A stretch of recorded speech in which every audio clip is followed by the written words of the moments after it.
আসসালামু আলাইকুম, ধন্যবাদ সবাইকে। আমার বোর্ডের পিছনে স্ক্রিনে যেটা দেখতে পাচ্ছেন এটা হচ্ছে standard equation of quadratic equation, অর্থাৎ সেকেন্ড ডিগ্রি ইকুয়েশন বা দ্বিঘাত সমীকরণের আদর্শ রূপ।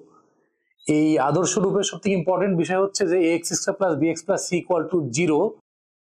এখানে a b c টা কি অবশ্যই তোমাদের জানতে হবে, সেটা হচ্ছে a b c যে কোনো বাস্তব সংখ্যা। হ্যাঁ, a b c belongs to r, যে কোনো বাস্তব সংখ্যা। কিন্তু একটা বিষয় তোমাদের অবশ্যই মনে রাখতে হবে বা জানতে হবে, সেটা হচ্ছে যে এবিসি যে কোনো বাস্তব সংখ্যা হতে পারে, এটা সত্য কথা, কিন্তু A is not equal to 0।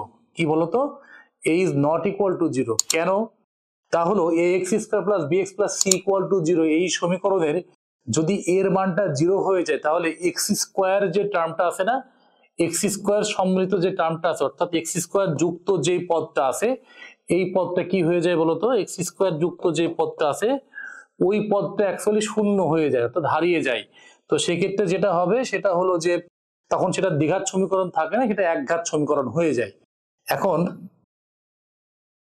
এই সূত্রের প্রমাণটা যে x square plus B x plus C equal to 0 is equal x equal to, এই সমীকরণের সমাধান x equal to minus b plus plus root over b square minus 4ac by 2a। এই সূত্রের প্রমাণটা খুবই জনপ্রিয় একটি প্রমাণ, যেটা পরীক্ষাতে খুব বহুবার এসেছে। এই সূত্রের প্রমাণটা আমরা একটু ঠান্ডা মাথায় সুন্দর করে দেখব। দেওয়া আছে, হ্যাঁ, কি দেওয়া আছে? দেওয়া আছে হচ্ছে ax square plus bx plus c is equal to 0। ওকে, ধন্যবাদ। আমি এবার যেটা করব সেটা হলো উভয় পক্ষে আমি 4a দ্বারা গুণ করব। 4a দ্বারা গুণ করলে হবে 4a square x square plus 4ab x plus 4ac is equal to 0। এখন অনেক স্টুডেন্ট আমাকে প্রশ্ন করবে, স্যার এক্সকিউজ মি, স্যার এখানে আপনি 4a দ্বারা গুণ করলেন, কারণটা কি? অ্যাকচুয়ালি প্রমাণের যে কোনো অঙ্কে আমাদের প্রমাণ থেকে একটু ক্লু নিতে হয়। তা হলো যেমন এখানে দেখো আমাদের সূত্রে শুধুমাত্র সি ছিল, কিন্তু প্রমাণ এখানে কিন্তু দেখো 4ac আছে। কি আছে বলতো? 4ac আছে। তার মানে হচ্ছে যে তুমি যদি সি কে তুমি যদি 4ac বানাতে হয় আমাকে, তাহলে অবশ্যই আমাকে কি দ্বারা গুণ করতে হবে? 4a দ্বারা গুণ করতে হবে।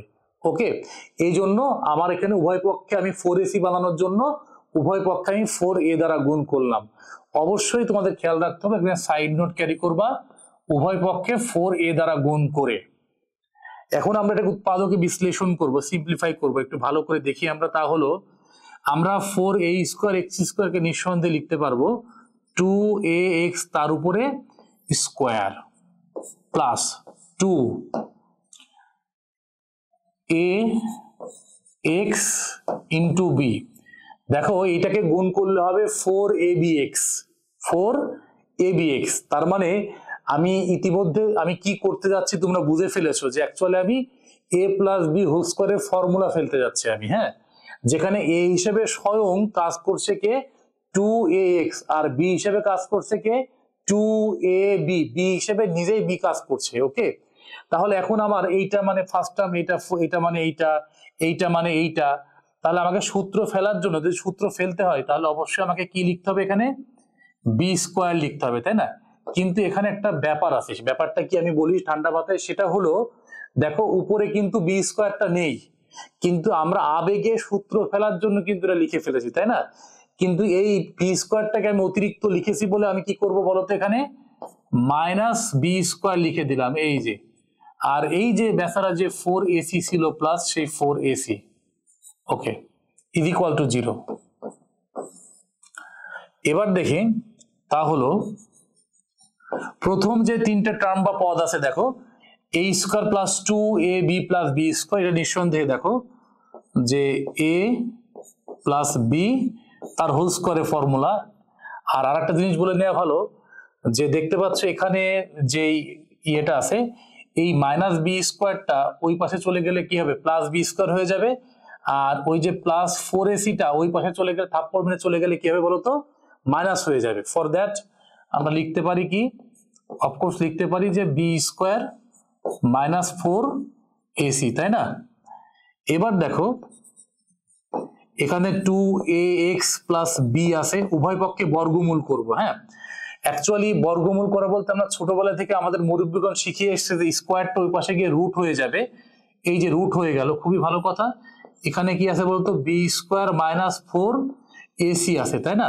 অ্যাকচুয়ালি তোমাদের বলে নেওয়া ভালো, বর্গমূল করলেই কিন্তু প্লাস মাইনাস দেওয়া কিন্তু বাধ্যতামূলক, অবশ্যই বাধ্যতামূলক। এই যে প্লাস মাইনাস দিয়ে দিলাম। এখন দেখো যেই বিষয় সেটা হচ্ছে এই যে এই প্লাস বিটা জাস্ট সমান সমান ডান পাশে নিয়ে গেলে কি হবে বলতো, মাইনাস বি হয়ে যাবে, তাই না? তাহলে 2ax is equal to minus b plus minus root over b square minus 4ac। এখন দেখবো আমরা সর্বসাফল্যে যেটা, তা হলো যে এক্স এর সঙ্গে 2a কি অবস্থায় আছে, এক্স এর সঙ্গে 2a অবশ্যই গুণ অবস্থায় আছে, আর গুণ অবস্থায় থাকলে ওটা নিচে গিয়ে কি হয়ে যাবে বলতো, ভাগ হয়ে যাবে, তাই না? ইন টোটালি এই 2a টোটালটা নিচে গিয়ে ভাগ হয়ে যাবে। অতএব এক্স ইজ ইকুয়াল টু আমি লিখতে পারবো তখন এইভাবে যে minus b plus minus root over b square minus 4ac by 2a and প্রমাণিত। ধন্যবাদ।